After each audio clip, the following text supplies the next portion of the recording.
F, et l'image du triangle par G est 4. L'image de 4 par F est le triangle, et l'image du triangle par G est 4. On constate que l'image de 3 par G rond F est 4. G rond F de 3 est égal à 4. Par conséquent, G rond F est différent de l'identité de E.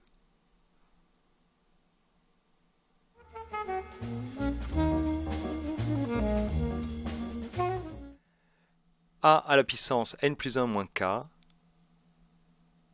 B à la puissance k, plus, on va utiliser la nouvelle expression de la deuxième somme, somme de k égale 1 à n, de k moins 1 parmi n,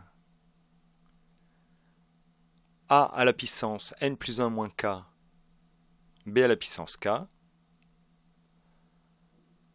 plus n plus 1 par suite. En abscisse, les valeurs de n, en ordonnée, les valeurs de la suite. Cette suite semble converger vers un réel L, et on considère un intervalle ouvert I qui contient L. Première constatation, plus l'amplitude de l'intervalle ouvert I qui contient L est grand, plus il est facile de caser tous les termes de la suite dans cet intervalle. Ce qui importe donc, c'est ce qui se passe lorsque l'amplitude de I devient petite. Ici, à partir de grand N est égal à 28, tous les termes de la suite sont dans I. On a donné le plus petit grand N qui convient, mais on aurait aussi pu dire qu'à partir de grand N est égal à 32 ou grand N est égal à 46, tous les termes de la suite sont dans I. Le rang grand N, à partir duquel tous les termes de la suite sont dans l'intervalle I, dépend de I, dans le sens où plus l'amplitude de I est petite, plus il est probable qu'il faudra aller chercher loin le premier grand N qui convient. On a là l'amplitude de I qui est très petite. On va modifier la graduation pour mieux y voir. Puis, on va aller chercher le premier grand N qui convient, c'est-à-dire le rang à partir duquel tous les termes de la suite sont dans I. À partir de grand N est égal à 121, tous les termes sont dans I.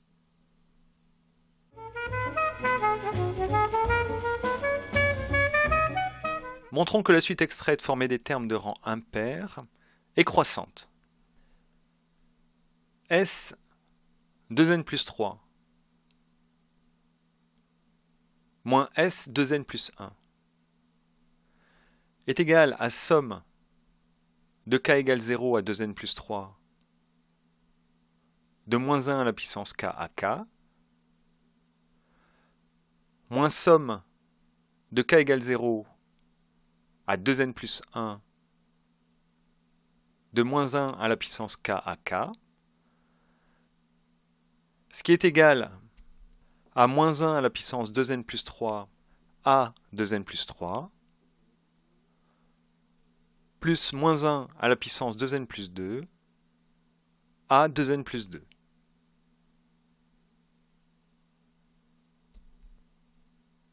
Cela nous donne moins a 2n plus 3 plus a 2n plus 2 qui est positif car la suite a est décroissante.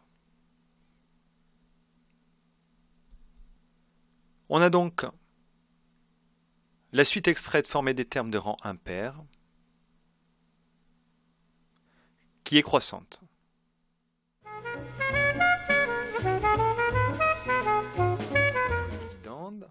Et un x au carré dans le diviseur.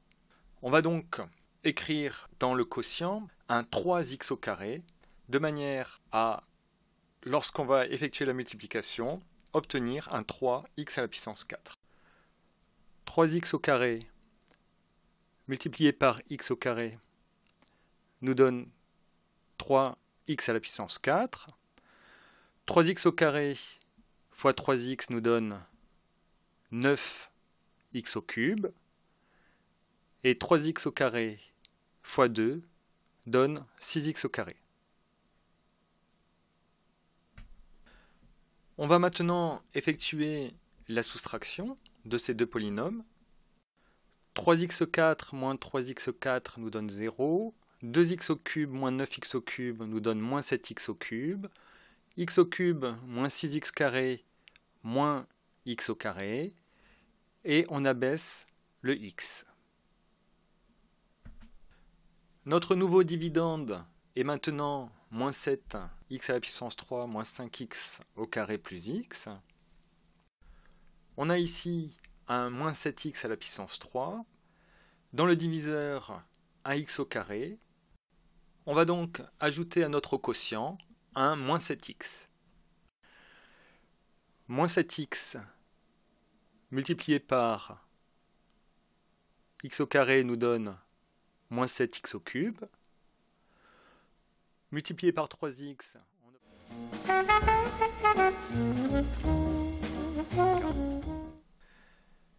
la formule de Taylor.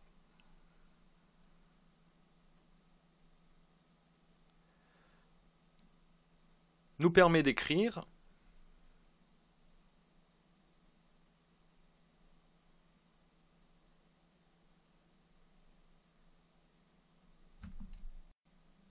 que P est égal à somme de L égale 0 à N de la dérivée Lième de P en alpha divisé par factoriel L, facteur de x moins alpha à la puissance L. On va maintenant découper cette somme de L jusqu'à k-1, puis de k jusqu'à N, et on va commencer par le deuxième morceau, celui de L égale K à N.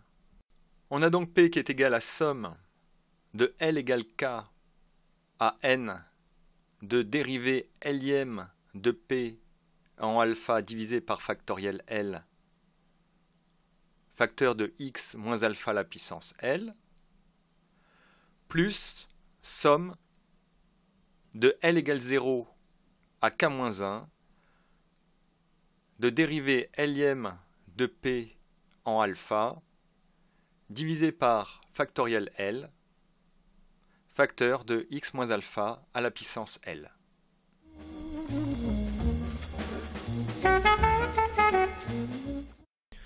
Voici deux graphiques qui vont nous permettre de visualiser ce qui a été dit dans la définition. On se place tout d'abord en un point x0 de l'intervalle i. L'inégalité valeur absolue de f de x moins L inférieure à epsilon nous donne une bande de largeur 2 epsilon.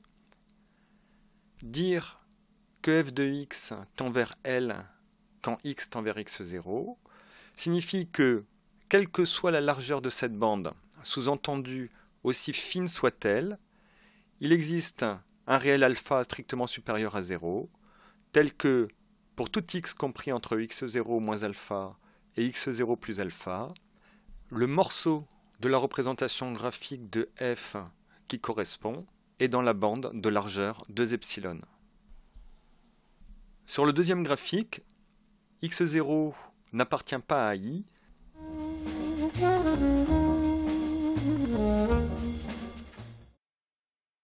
On va distinguer deux cas, f de an plus bn sur 2 supérieur à k et f de an plus bn sur 2 strictement inférieur à k. On commence par le premier cas, si f de an plus bn sur 2 est supérieur à k.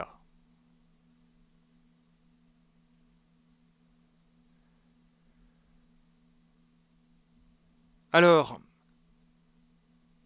bn plus 1 moins an plus 1 est égal à an plus bn sur 2 pour bn plus 1, moins an, ce qui est égal à bn moins an sur 2, ce qui est égal, en utilisant l'hypothèse de récurrence, à b moins a sur 2 à la puissance n plus 1. si f de an plus bn sur 2 est strictement inférieur à k.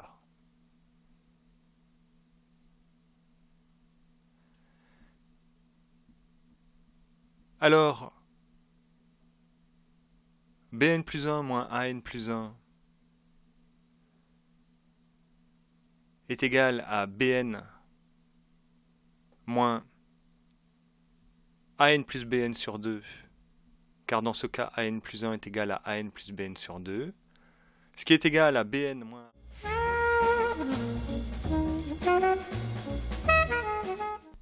Visualisons sur un graphique ce que dit cette proposition. Voici la représentation graphique d'une fonction f continue et strictement monotone sur un intervalle i. F est donc une bijection.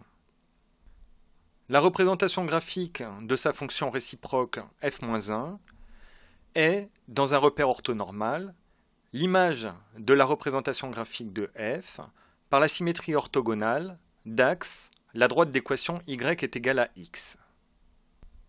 Si, en un point d'abscisse x0, la représentation graphique de f admet une tangente horizontale, c'est-à-dire que f' de x0 est égal à 0. Par symétrie, la représentation graphique de la fonction réciproque aura une tangente verticale au point d'abscisse f de x0, et par conséquent, la fonction réciproque f-1 n'est pas dérivable.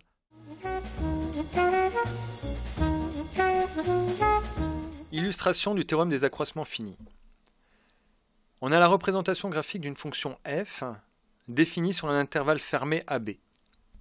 On considère le point grand A de coordonnées petit a f de A et le point grand B de coordonnées petit b f de B. Le théorème des accroissements finis dit qu'il existe au moins un point de la représentation graphique de f qu'on note ici grand C, tel que la tangente en ce point est parallèle à la droite AB.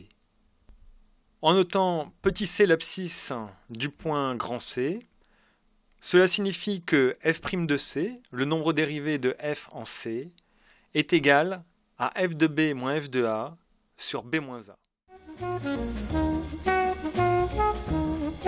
On considère une fonction f positive dont voici la représentation graphique. L'intégrale de f sur le segment AB correspond à l'aire de la surface délimitée par la représentation graphique de f, l'axe des abscisses et les droites d'équation x est égal à a et x est égal à b. On vous a probablement expliqué que dans l'expression de l'intégrale de f sur le segment AB, f de x dx représentait l'aire d'un rectangle de longueur f de x et de largeur dx, où dx représente une longueur infinitésimale. Pour mieux appréhender le mécanisme qui est à l'œuvre, on va donner un peu de largeur à notre rectangle. En considérant les points x et xm de l'axe des abscisses, où xm est un point proche de x, la largeur de notre rectangle est maintenant égale à xm moins x, largeur qu'on aurait pu noter delta x. Première constatation, comme f est continu sur le segment AB et que xm est proche de x, on a f de x qui est à peu près égal à f de xm. La surface colorée en rouge est donc assimilable à un rectangle de largeur xm moins x et de hauteur f de x. Son aire, que l'on note grand A, est à peu près égal à f de x facteur de xm moins x. Effectuons maintenant notre changement de variable. On pose x est égal à phi de t. Il existe une valeur de t que l'on note tm, telle que xm est égal à phi de tm. À l'aide de ce changement de variable, l'aire du rectangle grand A peut s'écrire f de phi de t, facteur de phi de tm moins phi de t. On a remplacé x par phi de t et xm par phi de tm. Phi est dérivable en t, et pour xm proche de x, tm est proche de t, et par conséquent, phi de tm moins phi de t sur tm moins t est à peu près égal au nombre dérivé de phi en t. En remplaçant phi de tm moins phi de t par phi' de t facteur de tm moins t, on obtient une nouvelle expression de l'air qui est f de phi de t multiplié par phi' de t facteur de tm-t. Avec la nouvelle variable t, cette expression peut être interprétée comme l'aire d'un rectangle de largeur tm-t et de hauteur f de phi de t multiplié par phi' de t. En notant alpha et bêta, les réels tels que a est égal à phi de alpha et b est égal à phi de bêta, on peut maintenant considérer la représentation graphique de la fonction qui correspond au produit de phi' et de f rond phi sur le segment alpha-bêta. On place t et tm sur l'axe des abscisses. La surface délimitée par la représentation graphique du produit de phi' par phi rond f, l'axe des abscisses et les deux parallèles à l'axe des ordonnées, est, comme précédemment, assimilable à un rectangle. Son aire correspond à l'aire du rectangle précédent. Formellement, on peut écrire que f de x dx est égal à phi' de t, f de phi de t dt. On a alors somme de phi de alpha à phi de bêta de f de x dx, qui est égal à somme de alpha à bêta de phi' de t, f de phi de t.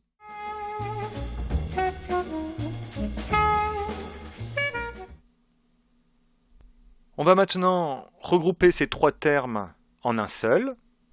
Cela nous donne exponentielle de i, facteur de a, plus n plus 1 fois b sur 2,